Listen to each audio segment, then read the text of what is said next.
Hochelaga desiderata. Le vrai est un moment du faux. Je me serais, beaucoup plus que je ne le pensais, heurté à cette question de la vérité à Hochelaga.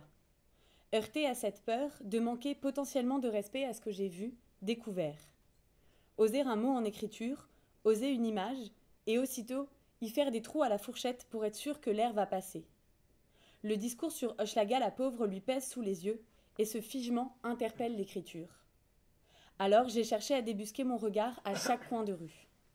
Autrement, je ne sais pas quoi faire avec mes yeux, où les poser. Je les tracasse comme un paysan sa casquette. Mon regard n'ose pas, ne veut pas trop voir, de peur d'enfermer. Dans l'écriture, je serai comme un chat qui s'effraie de son reflet dans un miroir cassé qui attend les vidanges. Ce même chat de ruelle qui se débat avec un sac plastique dans lequel il s'est emmêlé les pattes.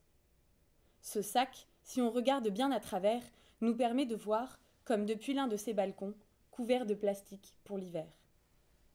Dans notre course à pas lents et répétés après Hochelaga, nous perdrions nos plumes à vouloir décompter à qui appartient quoi.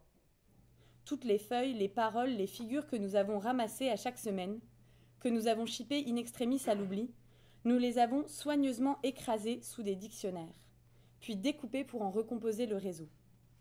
Pour mettre ensemble des rainures qui, à la première vue de la marche à pied, nous semblaient diverger.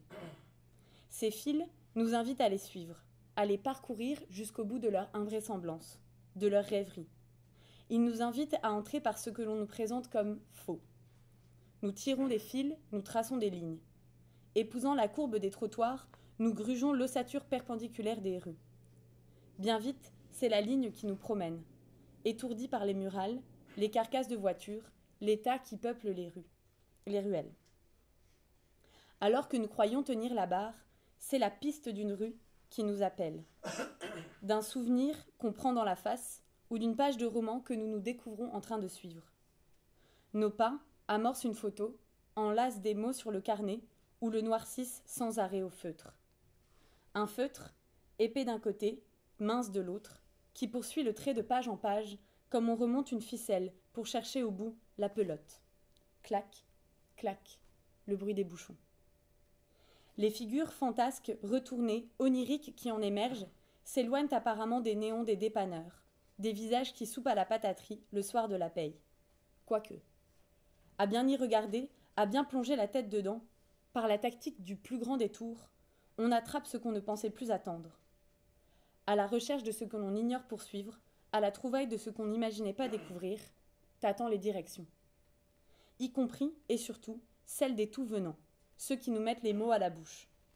Connus ou non, ils attendent d'exister. Il suffit de laisser les ruelles à écho pour rejoindre les banquettes de la belle province.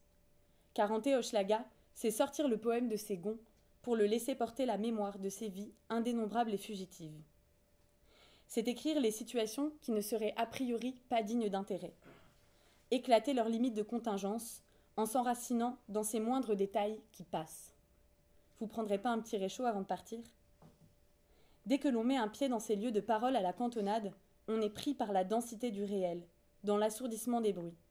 Même, surtout, si l'on s'isole dans la répétition d'un chant de la Renaissance. C'en est étourdissant à écouter. L'enregistreuse nous jette à la figure ce que notre oui trie de la permanence du réel, et que seul l'écart nous permet d'approcher. Paradoxalement, ou non. Hochelaga, capté sur une multitude de modes, nous ramène aussi à l'étrangeté de trop d'habitudes. Cet homme qui gémissait sur son perron, entouré de ses deux chiens, et qui se balançait, la tête cachée entre les jambes. La flânerie nous sauve en quelque sorte de la voie rapide de la rue Notre-Dame, car même en passant à toute vitesse, désormais, nous guettons, prêts et prêtes à bondir au moindre détail. Personne ne doute, à présent, que le petit prince habite au 2361 Préfontaine. Hochelaga la désirée, nous la pistons. Elle se trouve à la jointure de nos démarches. Elle nous entoure de ses bras, couverts de tatous.